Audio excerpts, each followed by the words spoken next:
Been a long day, I just wanna lay down and... El informe McBride, cuyo nombre se debe al apellido de quien fue su creador, el origen de este desarrollado informe se dio con la iniciativa de solicitar un diagnóstico mundial sobre la información y la comunicación con los 5 temas articulados, siendo el primero la comunicación como la sociedad, la comunicación de hoy, las diversas preocupaciones comunes, el marco institucional y profesional y por último la comunicación del mañana.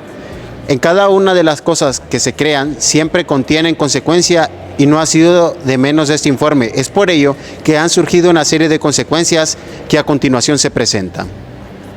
El informe McBride, también conocido como Voces Múltiples, Un Solo Mundo, es un documento de la UNESCO publicado en 1980 y redactado por una comisión presidida por el irlandés Sean McBride, ganador del Premio Nobel de la Paz. Su objetivo era analizar los problemas de la comunicación en el mundo y las sociedades modernas, particularmente con la relación a la comunicación de masas y a la prensa internacional, y entonces sugerir un nuevo orden y promover la paz en el desarrollo humano. Este informe se presentó en la Conferencia General de la UNESCO en el año de 1980. El título original de este informe, Un Solo Mundo, Voces Múltiples, al que se terminó por conocer como Informe McBride, a consecuencia de que Sam McBride fue el presidente de la Comisión Internacional que se encargó de este estudio. En el documento se establecieron los principios, las acciones y los puntos en los que debería basarse ese nuevo orden mundial de la información y comunicación NOMI, que se proponía en el informe. Títulos, líneas de actuación y puntos destacados del informe McBride.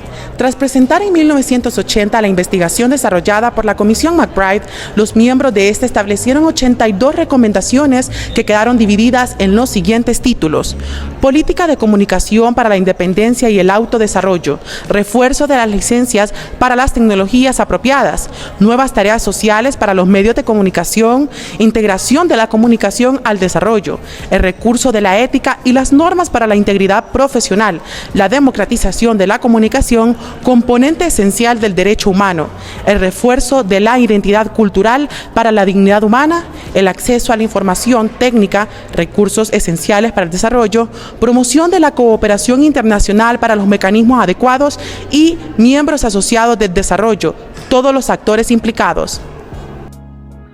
Líneas de actuación del informe McBride. El informe McBride se sustenta en 2 premisas clave. La primera de ellas hacía referencia al poder de informar y al poder de ser informado. Así, se establecieron 5 líneas de actuación. Número 1, promover la idea de que la comunicación es un derecho fundamental de los ciudadanos y grupos sociales. Número 2, anonimar los desequilibrios y desigualdades, así como las distorsiones que se producen en el momento de la difusión de la información. Número 3, promover una comunicación democrática global en la que se respeten las identidades culturales y los derechos individuales de los ciudadanos. Número 4, desarrollar políticas de comunicación en cada uno de los estados relacionadas con el proceso de desarrollo. Número 5, investigar cuáles deben ser las bases sobre las que se sostendría el nuevo orden mundial de la información y la comunicación como parte de un nuevo orden económico internacional. Puntos fuertes del informe McBride. Como se ha citado anteriormente, el informe McBride fijó los puntos sobre los cuales había de construir el nuevo orden mundial de la información y comunicación. Estos eran los siguientes. Número 1, eliminación de los desequilibrios y desigualdades entre el tercer mundo y los países desarrollados. Erradicar los efectos negativos que se producen por la creación de monopolios. Liquidar las barreras tanto internas como externas que impiden la libre circulación y la difusión equilibrada de la información. Garantizar la pluralidad de las fuentes y los canales de información, garantizar a su vez la libertad de prensa y de información. aumentar la capacidad de los países del tercer mundo para mejorar la situación, el equipamiento y la formación profesional de los periodistas, cooperación de los países desarrollados hacia el cumplimiento del punto anterior, respetar la identidad cultural y el derecho de cada país de informar a los ciudadanos del mundo de sus aspiraciones y sus valores tanto sociales como culturales, respetar el derecho de los pueblos del mundo a participar a los flujos de información internacionales, respetar los derechos de los ciudadanos de acceder a las fuentes de información y de participar activamente en el proceso de comunicación. El fracaso del informe McBride. El lema que estuvo presente durante todo el informe McBride fue el de la solidaridad internacional. Para que las líneas de actuación y las recomendaciones de esta comisión fueran totalmente efectivas, estas debían ser apoyadas por el sistema de Naciones Unidas y concretamente por la UNESCO. El informe se aprobó en 1980, una fecha en la cual la revolución tecnológica favorecía a los países desarrollados y sobre todo a Estados Unidos. Los países desarrollados se sintieron ofendidos con la propuesta porque esta promulgaba el derecho a todos a acceder a las nuevas tecnologías y sobre todo a emitir cualquier tipo de enfoques económicos de los países desarrollados.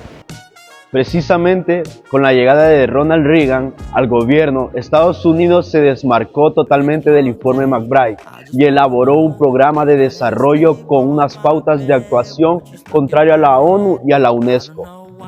Así, en 1989 se celebra la 24ª Conferencia General de la UNESCO, en la que se borran todos los principios que el informe McBride había promulgado y se vuelve a los inicios de la UNESCO, es decir, vuelven a debatirse aspectos relacionados con el flujo de la información y el papel de los medios de comunicación en los países en desarrollo. Pero desde el punto de vista inicial de la UNESCO, un punto de vista que había favorecido desde siempre a Estados Unidos, desde 1946 hasta 1970 y a los países desarrollados. En conclusión, el informe McBride fue un documento de protesta para obtener los derechos por igual en una sociedad. Se quería lograr eliminar la desigualdad que existía entre los países de primer mundo y el tercer mundo. Se consideró un documento con información ideológica que podía afectar los beneficios para los grandes poderes. En conclusión, el informe McBride tendría cambios radicales para la comunicación, en los derechos sociales y la libertad de expresión y de la información. I don't know why